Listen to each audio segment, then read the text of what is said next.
Good fight this weekend. Real good fight. It's actually better than the pay-per-view that the UFC is putting on next weekend. This fight's a better paper. This is a better main event. The card, they added stuff to the pay-per-view card. They added some fights. Sean O'Malley, who's like one of their top prospects, one of their more interesting prospects. They got a Sterling and like a title eliminator. So they added some fights to that pay-per-view card that make it a little more interesting. I don't think it's worth the money. I'm not ordering it.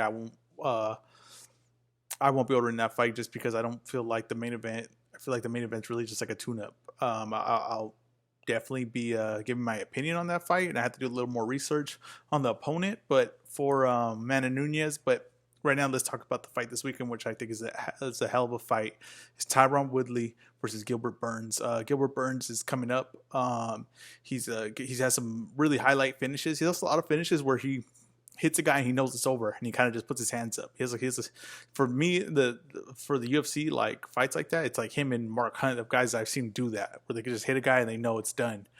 He's very good fighting style. His ground game is excellent. Off his back, he's very good. He's very crafty. He's always working. He's always looking for something. He lands a lot of arm bars. His legs are very busy on the bottom. He's very good on the top. He's just very good ground fighter, but then his stand-up, he's really confident with the stand-up. He's really confident with his power. He's really confident with his counter-punching, and he's really confident in when flirting with another fighter. He's very confident. He's very good at not putting, like, swinging to get off balance. So he kind of just he's just so confident that if he lets it go and just lets his shoulder do the motion for the punch, that if he lands, he'll knock you out. And to me, you have a better chance to knock someone out with that kind of motion than putting everything into your punch, like stressing it and tensing up when you're punching. To me, if you're looser like that and you just catch him right at the end of the whip, that's, to me, will equal more knockouts than someone that's really tensed up and just swinging with all the muscle in their body. And he does that, and he's very good at punching in between. He's a good counterpuncher, especially like in a flurry, right? Where I think his flaws are, though, is that when the punch after his counter punch, he'll say the counter punch doesn't knock you out, and then he gets in the middle of a flurry, he gets wild. He loses himself in there, like a equivalent to like the old shoot box guys, like Wanderlei and Shogun and them. He kind of loses himself in a flurry. And the interesting thing about this fight, because Tyron Woodley, Tyron Woodley has one of the better resumes ever in MMA. I thought he was probably like one of the pound for pound best. Like a year back, 2 years back, and never truly got his credit. I don't know why that is, but he did it. The company never really got behind him. He had some boring fights, I guess people would say, with Wonderboy Thompson, but Wonderboy Thompson he's a smart fighter, and if you're gonna fight him, you have to fight tactical, and that's what they had to do to win the fight. But he definitely won those fights, and I just think he's a very good fighter. Now I think that he's coming on the other side of his prime. Unfortunately, and I think that his style has definitely changed over the years. He used to be a really explosive fighter. He would explosive but aggressive, like if he was sprinting at you. And then he changed his style to more like counter-punching boxer, right? He didn't throw like kicks and would just fall back. He would even lean on the cage and just wanted you to attack him. And then he would catch you. He would choose when to explode off of your actions. That was been more what Tyron Woodley we saw lately. And that style did not work against Usman, because as soon as he put himself against the cage, Usman put so much pressure on him. He didn't really have time to calculate, what to do. And he would end up on his back, or he ended up Usman just hitting him with shots.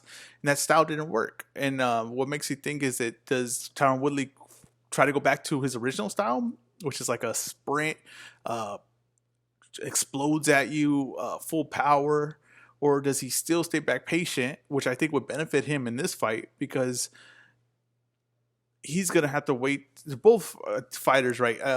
Burns is more aggressive. He's definitely more aggressive, more in his prime right now, so he feels like he could be more aggressive, right? And he comes forward, right? And what he wants you to do is he throws shots at you, and he wants you to try to hit him as he's coming forward so he could counter off of it. That's what he tries to do. Now, this could be a little bit boring fight, because they're both kind of counter punchers. And when you get two counter punchers, they're kind of just waiting for each other to initiate. Now, I imagine that Gilbert Burns is going to initiate more than Tyron Woodley does, right?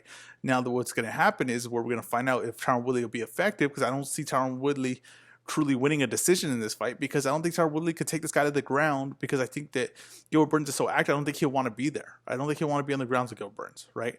And then I don't think he's gonna be the one that's outworking Gilbert Burns, because Gilbert Burns is younger and more in his prime, and he's more aggressive style right now, in a mindset. So I think he's gonna be waiting to set up Gilbert Burns for a big shot, and I think he has a good chance to do that. He has to set traps that make Gilbert Burns guess when he's going to counter. And when he does do that, he's got to counter off. He's got to get Gilbert Burns start flurrying in the middle, and that's when he can land a big shot, because Gilbert Burns lets go of his old style. I'm going to pick Tyron Woodley in this fight. I usually won't pick a guy who's not in his prime, who's coming off a beating that he did with Usman, and his main thing's explosion. I think is that if you're out of your prime, that's probably not going to be there as much as it was in the past. But I'm going to go with him. I'm going to go with him off of intelligence, and I'm going to go with him off of technique. And with what I believe is that he's a great counterpuncher, and that he's going to be able to catch Gilbert Burns' mistakes when Gilbert Burns starts flurrying in the middle of it. Gilbert Burns, to me, has to be patient.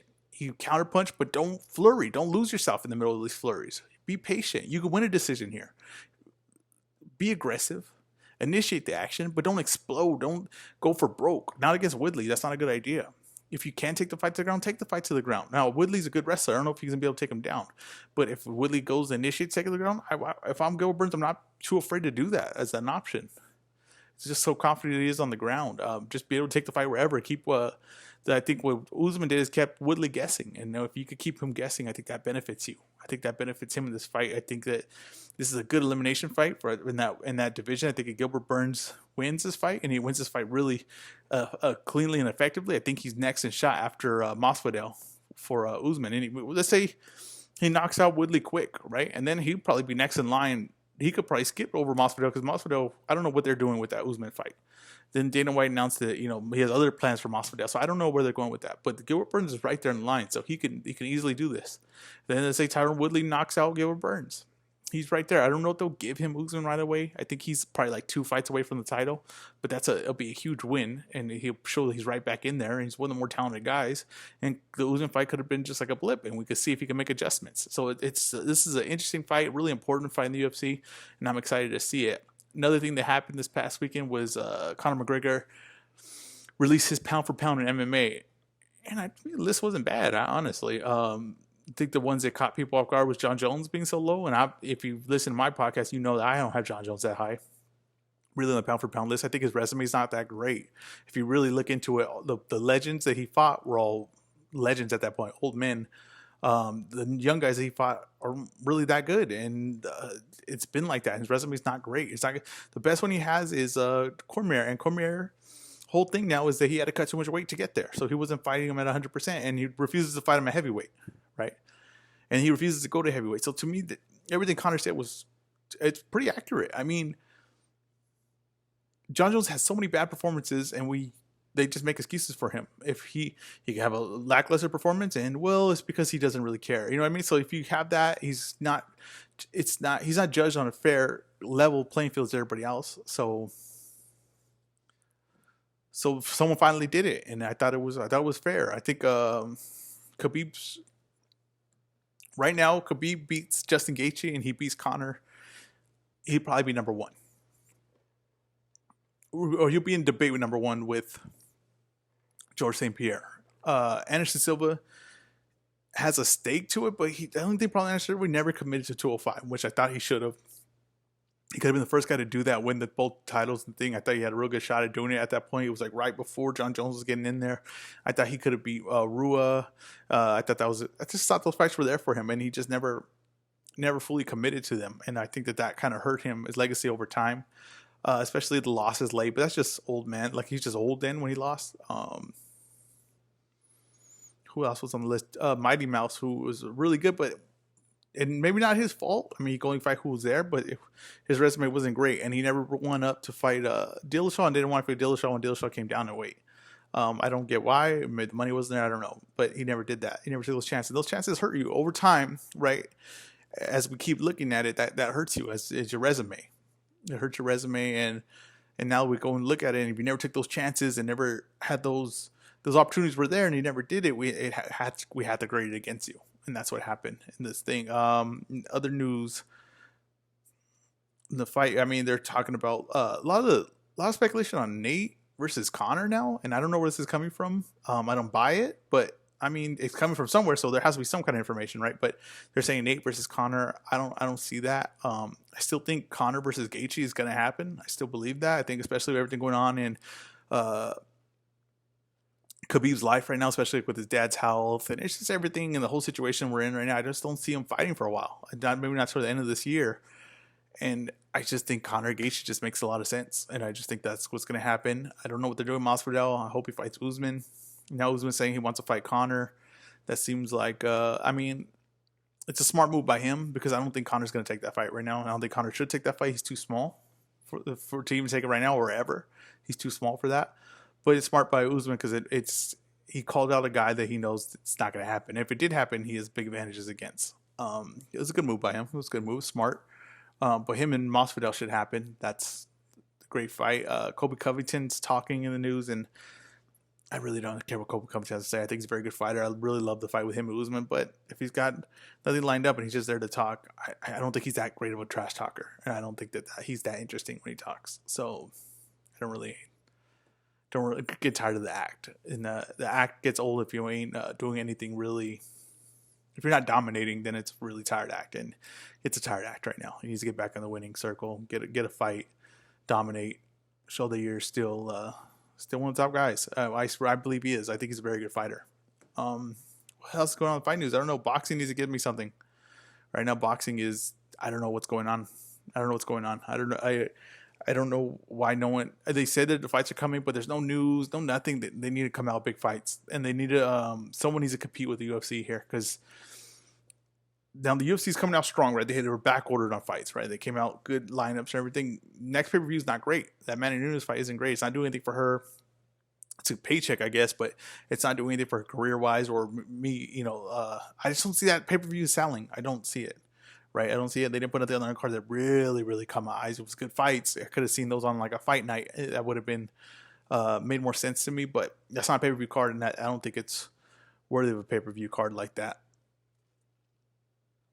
But boxing needs to do something. They need to start announcing fights and say, at least give me something to anticipate, something to talk about, because we don't have nothing right now. And the only thing we're talking about is like Conor going to boxing, and that's just showing the MMA is kind of like in the lead right now. Because if all your thing is like, they had Eddie Hearn come out and said he wanted to do like a mixed card and stuff like that. I don't know. I want to see boxing.